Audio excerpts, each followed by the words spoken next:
ஹாய்ங்க, very good evening. எனக்கு எதுவும் வேலை செய்கிற மாதிரி இல்லை.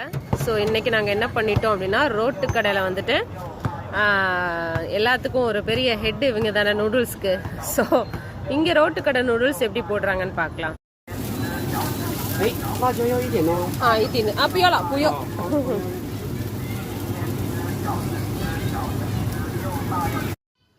சைனாவில் இவங்க கிட்ட ரொம்ப ஹைஜீனிக்காக இருக்குங்க எல்லாமே.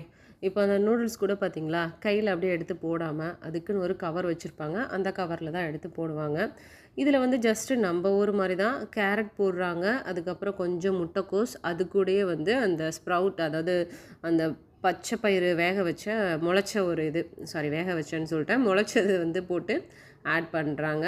ஆட் பண்ணிவிட்டு அப்புறம் ஒரு ஸ்பூன் வந்து அஜினமோட்டோ நினைக்கிறேன். நாங்கள் அதை மேக்ஸிமம் போடாதீங்கன்னு சொல்லுவோம். பட் அது என்னன்னு தெரியாமல் சொல்ல வேணான்னு சொல்லிட்டு விட்டுட்டேன் நான். அப்புறம் நார்மலாக சோயா சாஸ் தான். பட் டேஸ்ட் வந்து பார்த்திங்கன்னா பக்காவாக இருக்குங்க. ஃபஸ்ட்டு எக்கு ஆட் பண்ணிடுறாங்க. ஸோ இங்கே பாருங்களேன், இது ஒரு நடந்து போகிற இடம். இந்த இடத்துல ஒரு சின்னதாக ஒரு குட்டி குட்டியாக ஒரு 4 சேரு, ஒரு குட்டி டேபிள், அவ்வளோதாங்க அரேஞ்ச்மெண்ட்டு. ஆனால் கூட்டம் அல்லுங்க இங்கே.